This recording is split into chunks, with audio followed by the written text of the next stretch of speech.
বিশ্বযুদ্ধ শেষ হয়েছে, বৈজ্ঞানিক অগ্রযাত্রায় মানুষ পৌঁছে গেছে চাঁদে, কিন্তু এর কিছুই জানত না বরফের দেশে বনে লুকিয়ে থাকা একটি পরিবার। ৪০ বছর গহীন বনের নির্জনতায় কাটায় সেই পরিবারটি। কিন্তু কেন তারা বিচ্ছিন্ন হয়ে গিয়েছিল মানব সভ্যতা থেকে? বিস্তারিত ইমতিয়াজ আলমের রিপোর্টে।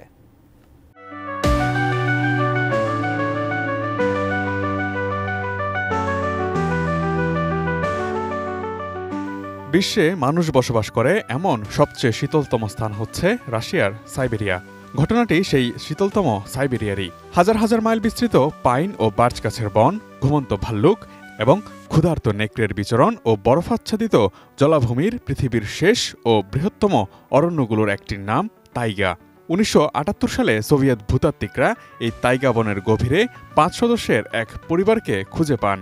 জানা যায় ১৯৩৬ সালে ধর্মীয় নিপীড়নের হাত থেকে বাঁচতে পালিয়ে গিয়ে লোকালয় থেকে ৪০ বছর যাবৎ সংযোগ বিচ্ছিন্ন ছিলেন তারা।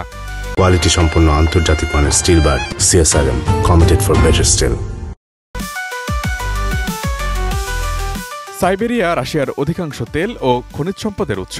তাই সম্পদ আহরণের জন্য ১৯৭৮ সালের গ্রীষ্মকালে বনটির দক্ষিণের এক বিচ্ছিন্ন অংশে একটি হেলিকপ্টার পাঠানো হয়। বনের মধ্যে ভূতাত্ত্বিকদের একটি দলকে নামানোর জন্য নিরাপদ জায়গা খুঁজছিলেন হেলিকপ্টারের পাইলট। হঠাৎ পাইলট যা দেখলেন তা সেখানে থাকার কথা নয়। পাইলট দেখলেন পাহাড়ের ঢালে একটি খোলা জায়গা, পাইন ও লার্চ গাছের মাঝে বেরিয়ে আছে। সেখানে লম্বা কালো রেখার মতো একটি দাগ দেখা যাচ্ছিল। বিভ্রান্ত হেলিকপ্টার দলের সদস্যরা কয়েকবার জায়গাটিকে ঘিরে চক্কর দেন। শেষে তারা বাধ্য হয়ে মেনে নেন এটি মানুষের বসতির চিহ্ন, একটি বাগান। সেই স্থান থেকে নিকটতম বসতিটিও ছিল ১৫০ মাইল দূরে। এই এলাকা আগে কখনোই কেউ অন্বেষণ করেনি। এই এলাকায় কেউ বসবাস করছে এমন কোনো তথ্য সোভিয়েত কর্তৃপক্ষের কাছেও ছিল না। রুশ সাংবাদিক ভাসিলি পেসকভ, ভূতাত্ত্বিক দলের নেতা গালিনা পিসমেনস্কায়া তার এক লেখায় লিখেছিলেন, ওসিপোভিচ লিকভ ছিল পরিবারটির প্রধান। লিকভ পরিবার মূলত রাশিয়ার একটি ধর্মীয় সংখ্যালঘু সম্প্রদায়ের অংশ, যারা ওল্ড বিলিভার্স নামে পরিচিত। তারা ১৭০০ শতকে রাশিয়ান অর্থোডক্স চার্চের সংস্কারের বিরোধিতা করে সমাজ বিচ্ছিন্ন হয়ে গিয়েছিল।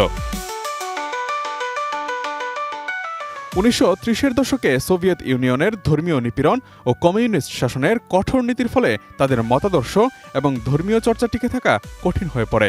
১৯৩৬ সালে সোভিয়েত কর্তৃপক্ষের ধর্মীয় নিপীড়ন আরও তীব্র আকার ধারণ করলে লিকভ পরিবার মনে করেছিল তারা তাদের ধর্মবিশ্বাসের কারণে বিপদের সম্মুখীন হতে পারেন। এর ফলে তারা সভ্যতা থেকে পালিয়ে সাইবেরিয়ার গভীর ও দুর্গম অঞ্চলে চলে যান। যে ঘটনাগুলো বিশ্বের সবাইকে উত্তেজিত করেছিল তা লিকভদের জানা ছিল না।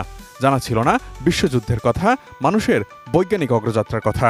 জঙ্গলে থাকার সময় তাদের আরও ২টি সন্তান জন্ম নেয়। তারা জানত শহর নামে একটি জায়গা আছে যেখানে মানুষ উঁচু ভবনে গাদাগাদি করে থাকে। তাদের একমাত্র পড়ার উপকরণ ছিল প্রার্থনার বই এবং পুরনো একটি পারিবারিক বাইবেল। নিজেদের সামান্য সম্পদের উপর নির্ভর করে লিকভরা তাইগায় সংগ্রাম করে চলছিল। তাদের প্রধান খাবার ছিল রায়ের গুঁড়া মেশানো আলুর পিঠা ও শন বীজ। তারা জুতার বদলে বার্চ গাছের ছাল দিয়ে গ্যালোস বানিয়ে পরত। পোশাক বারবার সেলাই করে ব্যবহার করত। যখন সেগুলো আর ব্যবহারের উপযুক্ত থাকত না, তখন তারা বীজ থেকে জন্মানো শন দিয়ে নতুন কাপড় তৈরি করত। তারা যাবার সময় ২টি কেটলি নিয়ে গিয়েছিল, যা বহু বছর ব্যবহারের পর নষ্ট হয়ে যায়। বার্চ গাছের ছাল দিয়ে নতুন কেটলি তৈরি করলেও তা আগুনে ব্যবহার করা যেত না। পালিয়ে যাওয়া লিকভ পরিবারের কনিষ্ঠ সদস্য আগাফিয়া জন্মগ্রহণ করেন ১৯৪৪ সালে, যিনি এখনও জীবিত আছেন। ৮০ বছর বয়সী আগাফিয়াকে সোভিয়েত সরকার আধুনিক দেশে ভ্রমণের জন্য প্রস্তাব দিয়েছিল এবং তিনি যেতে রাজিও হয়েছিলেন। ২০১৬ সালে আগাফিয়া শহরের একটি হাসপাতালে চিকিৎসাও নিতে আসেন। তবে তারা এখনও তাইগার বনেই থাকেন।